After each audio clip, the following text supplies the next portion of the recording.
This video is for educational purposes only. It does not constitute investment advice. Stock market investments carry risks. Viewers must conduct their own research. बिस्मिल्लाहिर्रहमानिर्रहीम। Standard capital securities SCStrade.com 18 अगस्त के mid day flash में आज हम बात करेंगे झलमक्सी बलूचिस्तान में OGDC की field की प्रोडक्शन का जो है वो आगाज़ हो गया है और हमारे तज्ज़ियाकार ने ये इम्पैक्ट निकाला 44 पैसे पर शेयर का। तकरीबन जो ऑयल और गैस के जो थोड़ा तनासुब मौजूद है उसमें, तो उसमें तकरीबन 45 बैरल्स का ऑयल भी है और 12 MMCFD गैस भी है। तो बहरहाल ये है कि 44 पैसे का OGDC पे, अच्छा उसमें स्टेक जो है वो पाकिस्तान ऑयल फील्ड्स का भी है, जो मेरे ख़्याल में ज़्यादा एक अहम चीज़ है। हालांकि स्टेक तो कम है, तो वो उसमें भी तकरीबन ₹3.25 पर शेयर EPS पे एक इंक्रीमेंटल इम्पैक्ट जैसे कि तज्ज़ियाकार निकालते हैं, तो हमारे तज्ज़ियाकार ने भी निकाला। तो बहरहाल ये है कि ये झलमक्सी से आना प्रोडक्शन ये एक बड़ी सर हासिल चीज़ है और OGDC के ये नुक्ता निगाह से एक बड़ी चीज़ है। तो मैंने सोचा कि इस हवाले से आपको आगाह करूँ। PSX पे नोटिस था इस हवाले से, तो हमने इस पर इम्पैक्ट निकाला। अच्छा, इसमें अहम ख़बर जो है वो ये भी है कि जो पंजाब की चीफ़ मिनिस्टर हैं, इनकी जो ट्रैक्टर स्कीम है, ग्रीन ट्रैक्टर स्कीम, वो उसका अगर इजरा वापस, तो उसमें ये है कि जो ट्रैक्टर्स की जो है इस दफ़ा हो सकता है कि सेल में बेहतरी हो। 2024 और 2025 में बतदरीज थोड़ी सी कम थी, जो कि फुल पोटेंशियल है ख़ुसूस तौर पे मिलेट ट्रैक्टर का। तकरीबन जहाँ तक मुझे याद है कि 42,000 सालाना का एक पोटेंशियल था, लेकिन ये प्रोडक्शन जो है उससे वो कम हुई थी। तो मुमकिन तौर पे अगर किसानों के हालात में अगर ज़रा बेहतरी होती है और जो तरगीबात दी जा रही हैं, तो उसमें ये है कि ट्रैक्टर की सेल में थोड़ा बेहतरी हो सकती है। तो मैंने सोचा इस हवाले से आपको आगाह करूँ। मिलेट ट्रैक्टर के अलावा इन्हीं इम्पोर्ट में बेलारूस के जो ट्रैक्टर हैं वो ठट्टा सीमेंट की किताबों में भी आते हैं। अगर आप देखें तो गो के तादाद तो बहुत छोटी सी है, मगर ये कि बहरहाल उसमें भी मैंने सोचा कि निशानदेही कर दूँ। बाकी आज की ख़बर में ये भी था कि ये अस्करी बैंक जो है वो TFC की रिडेम्पशन कर रहा है, यानी रीपेमेंट कर रहा है, ये भी अच्छी ख़बर है।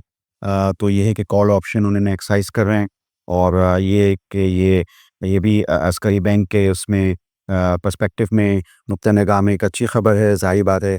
और ये कि ये एक के price to book value multiple पे, जैसे कि मैंने अपने पिछले वीडियो लॉग में भी कहा था, तो अस्करी बैंक जो है वो उससे नीचे ट्रेड कर रहा है। तो हालात, लिक्विडिटी के हालात उनके जो हैं वो मज़ीद बेहतर होते हुए, और ज़ाहिर बात है अब तकरीबन काफ़ी स्टेक जो है वो फौजी फर्टिलाइज़र कंपनी में 64.8% अस्करी बैंक का जो है वो आ रहा है।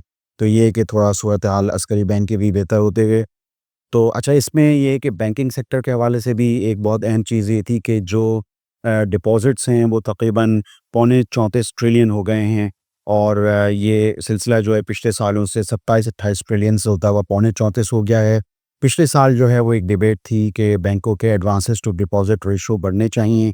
इस साल हम देख रहे हैं कि इन 6 महीनों में, इन 7 महीनों में जो प्राइवेट सेक्टर क्रेडिट ऑफटेक है बैंकों की, वो इन डिपॉज़िट के बढ़ने की वजह से वो बढ़ी भी है। और हमने जो है वो मुख्तलिफ़ सेक्टर्स में थोड़ी सी देखी है। बाज़ जगहों पे ख़बरें ये भी थी कि इससे थोड़ा सा नॉन परफॉर्मिंग लोन्स में भी बढ़ने का एहतमाल है। देखते हैं आगे इसमें होता है क्या है।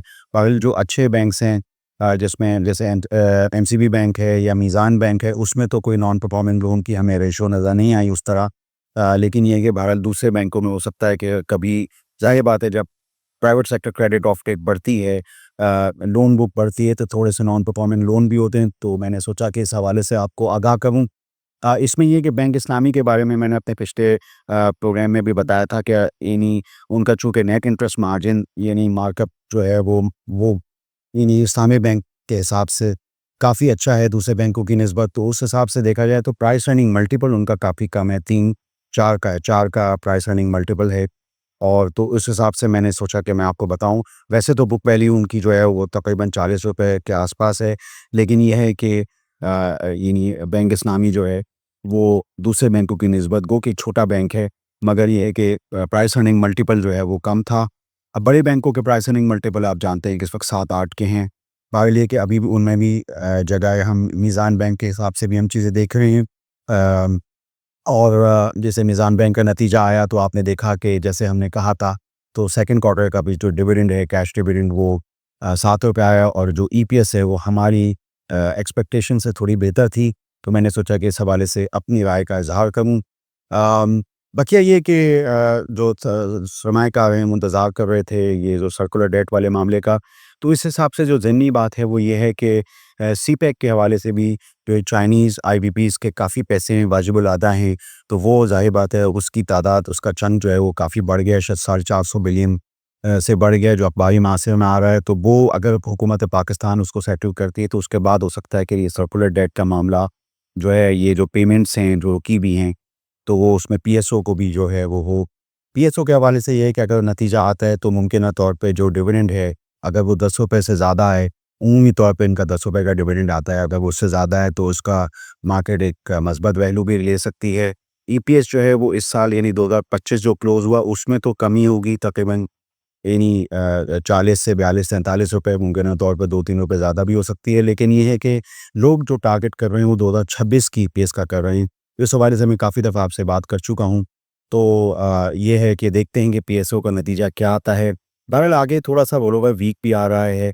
तो ये है कि आप मतलब लीवरेज की पोज़ीशन भी देखिए और इस हिसाब से अगर आपके जहाँ-जहाँ भी नफ़े हो रहे हों तो वो आप बुक कर सकते हैं।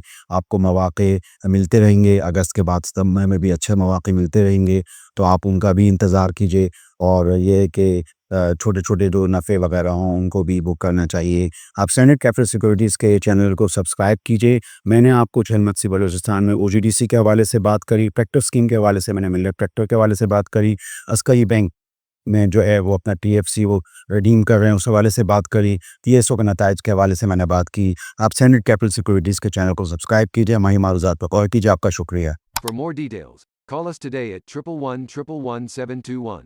Open an account with Standard Capital Securities. Start investing in your financial future. Talk to our experts and get access to exclusive market research and much more.